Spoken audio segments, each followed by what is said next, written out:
Guys আশা করি সবাই ভালো আছেন এবং আলহামদুলিল্লাহ আপনাদের দোয়া ছাড়া আমরা ভালো আছি। তো আমি আজকে চলে যাচ্ছি আমার ছোট ভাইকে স্কুলে ভর্তি করার জন্য। ছোট ভাইকে স্কুলে ভর্তি করার জন্য ক্লাস 5-এ পড়েছিল, এখন 5-এ উঠেছে। ক্লাস 5-এ ভর্তি হবে, ওকে ভর্তি করবে এখনই।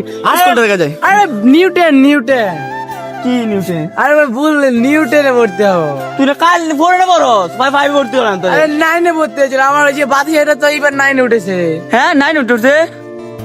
এই কেন 3-তে আসি, তুই না 4-এ আসলি? আরে না কাল নিয়ে তো আসলি। আরে না তোর স্মৃতিশক্তি আমার চলে গেছে। আর কে ভর্তি হবে?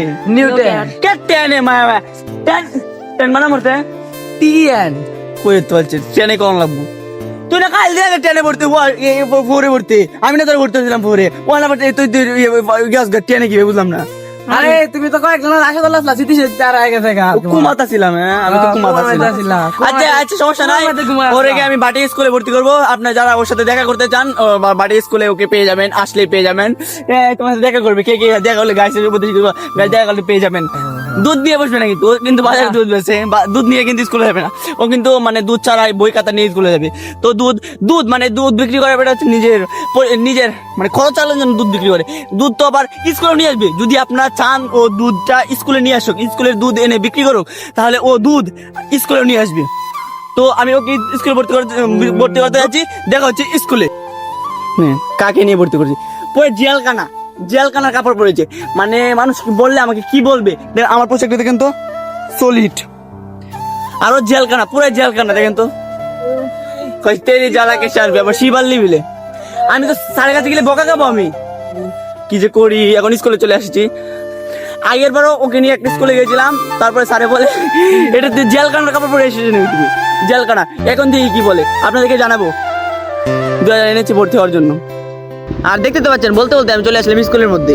গাইস আপনাদেরকে একটা জিনিস দেখাই, মানে ছাত্রদের যে পরিমাণ যেভাবে চুল কাটার নিয়ম, মানে স্কুলের মধ্যে মানে একটা পোস্টার টাঙিয়েছে, ব্যানার টাঙিয়েছে যেভাবে ছাত্রদের চুল কাটার নিয়ম, আর ও তো পুরাই ভিন্ন। আপনাদেরকে নিয়মটা দেখায়, দেখছেন নিয়মটা? আর ওর নিয়মটা দেখেন তো, দিছে এই নিয়মটা দিয়ে ভর্তি নিবে তোরে, বুঝতে দিন। আমার তো মনে হচ্ছে না ভর্তি নিবে। তারপরে রিফাত আমার কাছে ওর মোবাইল দিয়ে ও চলে গেল স্কুলের ভিতরে ভর্তি হওয়ার জন্য। তারপরে আমি একটু স্কুলের মাঠের মধ্যে এসে স্কুলটাকে ভিডিও করতে শুরু করে দিলাম। আর এদিকে আমি স্কুলের ভিডিও করতে করতে রিফাত তার কাজ শেষ করে বাইরে চলে আসলো।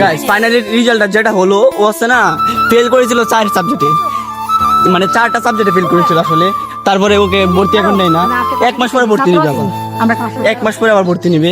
আমার মানে স্যার বলতেছে 1 সাবজেক্ট 2 সাবজেক্ট হলে বিষয়টা দেখা যায়, কিন্তু 3 থেকে 4টার মধ্যে ফেল করছে, মানে ডাব্বা মারছে। ওকে আমি ভর্তি করে মান সম্মান ইজ্জত সব হারালাম। তোর জন্য পথ হারানো প্রতীক হলাম, সব হারিয়ে নিঃস্ব। তোর জন্য অপমান হলাম, কি দাম দিবে বিশ্ব।